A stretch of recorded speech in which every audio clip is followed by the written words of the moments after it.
We're at IKEA. We're trying to get a computer desk because I just bought a new monitor to edit videos on. But this parking lot is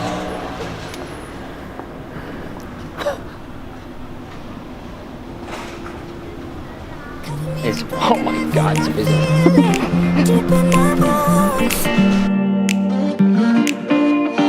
Kicking a habit, I love even harder. You wanna know? I just wanna dive in the water with you. Maybe we can't see the bottom. It's so easy to fall for each other. Found the plant room. This is where she wants us to go. Just be careful, nah, nah. Love ain't simple, nah, nah. Promise me no promises. Wait, hold on. Just be careful, nah, nah. Love ain't simple, nah, nah. Promise me no promises.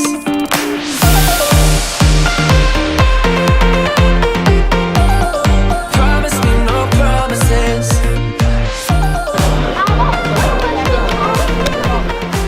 Well, I hope you enjoyed our little trip to IKEA last night. We had to go get a new desk, and I'm pretty sure that those 45 seconds you just watched were a pretty good example of you can never be too old to have fun, considering we almost got kicked out like 5 times. But with that being said, I am super fired up to talk about this topic today for so many different reasons, and we're going to talk about resiliency. And the last video I talked about being self-aware and understanding your strengths and getting to know yourself to find out what your natural strengths are. And from me being self-aware over the last couple of years, I've noticed that I have a very resilient personality. It's an attribute that I had, but I wasn't born with it. And I built that strength of mine over years and years of adversity through sports, through life, through school, through work. And I honestly feel like I'm a really good person to address this topic. So we're going to address 3 things today, all about resiliency. First thing is, what is resiliency? The second thing is, why is being resilient so important in all aspects of life? And number 3 is, how did I personally build resilience, throughout my life? So the big question, what is resiliency? Resiliency is facing a problem that you are presented with. I know that sounds really fucking stupid, but it is. Resiliency is facing any type of problem that happens in your life. That can be from family, it can be a financial aspect, it can be, getting cut from a bunch of sports teams. It can be, not getting into the college that you applied for. It can be not getting the job that you wanted. It could be getting fired from the job that you love. That's all adversity that you face, and being resilient is how you adjust to that adversity and how you get over it and what you learn from that problem. All right, so why is resiliency important? Have you ever noticed that we go through so much shit in our lives? We go through so much bullshit, on a daily basis, waking up late, my alarm didn't go off, or, not getting a project done in time for work, or being late to a meeting, or being late to meeting a few friends out, right? We face so many problems in life, sometimes we overlook them and we don't even think about them as being problems because we face so many of them. Real fast, I just want you to take a look back within the last 30 days and try to think of all the problems and all the bullshit that you've gone through that literally just made you look up in the sky and say, what the fuck, right? I can count on both hands and both feet on how many times I've said that this month. So we go through a lot of adversity, more than we probably actually recognize. Being resilient is facing that problem head on and learning how to bounce back from it and get back up on your feet really quick. And I think the biggest reason of why adversity is so big, because if you don't learn how to overcome problems and shit, you're gonna be stuck in the same fucking position your entire life. You're always gonna be that person who's bitching and moping around about how shitty their life is. Have you ever realized that some of the most successful people on this planet has come from some of the shittiest situations, whether that's growing up or they make it really big when they're younger and then they totally fail and bomb and then they pick themselves back up and they make it, twice as big 20 years later. So no matter who you are, whether you're famous, whether you're rich, whether you're successful or you're trying to become successful, you're always gonna go through adversity. You're always gonna have to be resilient on so many levels. And if you're one of the few that have honestly found their purpose in life, you're gonna go through a lot of setbacks and a lot of bullshit when you're trying to, pursue your purpose to actually make a living. And that's why I think being resilient is so important. You have to learn how to overcome those setbacks. You have to learn how to deal with them, and you have to learn how to get over them. Now, personally, I've been through a lot of bullshit in my life from so many different aspects, from, getting cut from hockey teams and having to come all the way back home. I've been denied from the colleges I wanted to get into. I've failed tests. I've been through a lot in my life, and I'm so glad I've been through all those struggles in my life, because they've taught me so much. They've taught me how to be resilient. And today, I still think back on those failures that I've had, and I'm so thankful that I've had them, because they have taught me so much that I use today on a daily basis. Now, I can specifically go into a lot of examples on how I've personally been resilient, but I want to give you one example that I think that can relate to most of you watching. And it's also probably my most, recent setback that I've had, and it's been within the last 2 years. All right, so I don't know if a lot of you know, but I moved from Philadelphia to Boston about 2 years ago to take a job, and I started this job, and I thought I was gonna just walk in the door and kill it. Rude awakening, I totally sucked when I started. I was fucking awful. I put in the hours, I sucked, it didn't click. I went through it for a couple months, and they came to me and they were like, hey, this may not be the job for you, you're not that good. And I was like, no, fuck you, I'm gonna figure it out. I get it, I'm not that good. Again, self-aware, see how important it is.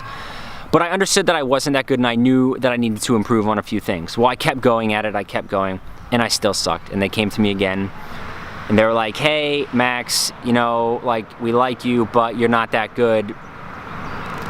You might wanna, maybe leave on your own terms. And I was like, no, I'm gonna figure this out. I've never quit at anything in life that I've started, or I've never quit at anything that I really wanted to become good at. So I kept working at it, I put in the time, and they came to me again, and they were like, hey, you gotten a little bit better, but you're still not there, we really, really think that you should look for something else. And I was like, again, for the third time, listen, if you fire me, I'm going to come to work tomorrow, I'm gonna walk through that door and sit right down where I'm sitting right now. Not gonna happen. And they were like, okay. So a couple weeks go by, that turned into a month or so, and I start turning the corner. I start improving on things, overall, I feel much more comfortable in the role, and I started gaining confidence. I was feeling better about myself. I was understanding that I could actually do this. I was believing in myself, and that's a big part of it too. And all of that was strictly built through being resilient, not quitting when shit gets hard, right? That's just who I am as a person. I wasn't gonna quit no matter what. And I know that sounds crazy. You're probably like, Max, just go get a different job. You're in Boston, there's a million other jobs out there, just go get one. But that's not who I am. I've built this resilient shell around me through previous experiences in my life, and a lot of them were through sports, through hockey. A lot of them were growing up in terms of my family situation. I've just learned to never quit on things that I really want to get good at. So I look back on a few reasons on why I actually got good at my job, and I think the first thing is just learning how to control what you can control. And I think when I look back on it, the biggest thing I could control is my work ethic. I could put in the hours, I could put in the time and the effort. I couldn't control the other thing, and I didn't waste any other energy being worried about shit that I couldn't control. The reason I didn't quit is because I think that resiliency is built through shortcomings, and I think if we don't face those shortcomings, you'll never learn how to be resilient. If you keep running from problems and you keep running from problem to problem to problem, your life's just gonna be a giant fucking circle. So what I'm gonna do right now is just run through a few